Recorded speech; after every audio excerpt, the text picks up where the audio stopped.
আসসালামু আলাইকুম, সবাইকে স্বাগত জানাচ্ছি আমাদের নতুন একটি ভিডিওতে।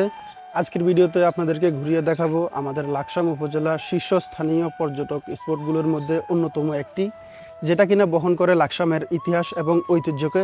বলছিলাম নবাব ফয়জুন্নেসা চৌধুরানী জমিদার বাড়ির কথা। এ যাত্রায় আমার সঙ্গে আছে আমার বন্ধু শিপন। ঐতিহ্যবাহী এই স্থাপনাটি পরিদর্শন করতে চাইলে আপনাদেরকে দেশের যে কোনো প্রান্ত থেকে প্রথমে চলে আসতে হবে লাকসাম বাজার। লাকসাম বাজার থেকে লোকাল অটোতে চেপে মাত্র 10 মিনিটে আপনি পৌঁছে যেতে পারবেন এই ঐতিহ্যবাহী স্থানে। এই মুহূর্তে আমরা অবস্থান করছি ডাকাতিয়া নদীর তীরে অবস্থিত নবাব ফয়জুন্নেসা চৌধুরানী জমিদার বাড়ির ঠিক সামনে। আপনারা দেখতে পাচ্ছেন বাড়িটির প্রধান ফটক। আপনাদের সুবিধার্থে জানিয়ে রাখছি, বাড়িটিতে প্রবেশ করতে হলে জনপ্রতি 20 টাকা মূল্যের একটি টিকিট সংগ্রহ করে নিতে হবে। প্রবেশ করার পর মূল ভবনের পশ্চিম পাশে রয়েছে এইরকম একটি অতিথিশালা, যেটা কিনা দেখতে সত্যি খুব সুন্দর এবং মনোমুগ্ধকর। অতিথিশালার ভিতরের অংশটা দেখতে কিছুটা এইরকম। জরাজীর্ণ এই দেয়ালগুলো দেখলে মনে হয় ঘুরে গেছি ঘড়ির চাকার অনেক পেছনে। চারপাশে দেখছিলাম আর ভাবতেছিলাম কত শত ক্ষমতাশীল ব্যক্তিদের ছোঁয়া লেগে আছে এই দেওয়ালগুলোতে।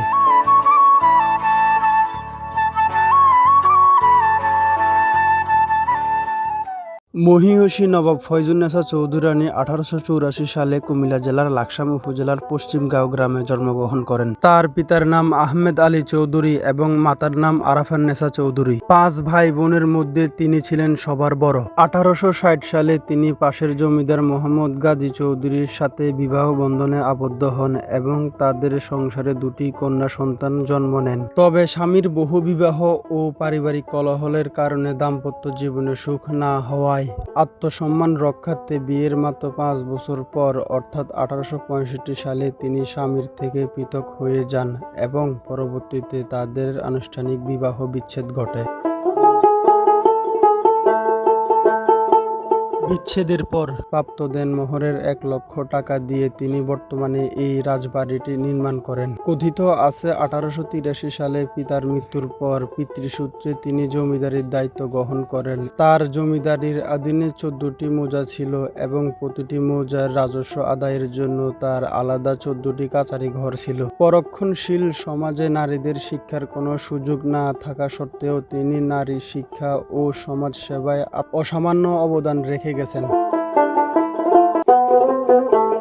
তৎকালীন ব্রিটিশ ম্যাজিস্ট্রেট মিস্টার ডগলাস এই অঞ্চলের মানুষের অনগ্রস্ততা দূর করতে ব্রিটিশ সরকারের কাছে অনুদান চেয়েছিলেন। তিনি স্থায়ী 10 জন জমিদারের কাছে 10,000 টাকা করে মোট 1 লাখ টাকা অনুদান আহ্বান করেন, কিন্তু কেউই তাতে রাজি হয়নি। এমতো অবস্থায় নবাব ফয়জুন্নেসা চৌধুরানী একাই মিস্টার ডগলাসের হাতে 1 লাখ টাকা তুলে দেন এবং জানান এই অর্থ তিনি ফেরত নেবেন না, বরং এই অঞ্চলের মানুষের সেবার জন্য দান করলেন। এই মহানবতার কথা ব্রিটিশ রানী ভিক্টোরিয়ার কানে পৌঁছালে তিনি তাকে বেগম উপাধি দেওয়ার প্রস্তাব দেন, কিন্তু ফয়জুন্নেসা তা বিনয়ের সাথে প্রত্যাখ্যান করেন। পরবর্তীতে ব্রিটিশ সরকারের তদন্তকারী দল তার কার্যক্রম সম্পর্কে জেনে সরকারকে অবহিত করে। সরকারের পক্ষ থেকে এক জমকালো আয়োজনের মাধ্যমে 1889 সালে তাকে নবাব উপাধি দেওয়া হয়। এরই মাধ্যমে তিনি ভারতীয় উপমহাদেশের প্রথম নারী নবাব হিসাবে ঐতিহাসিক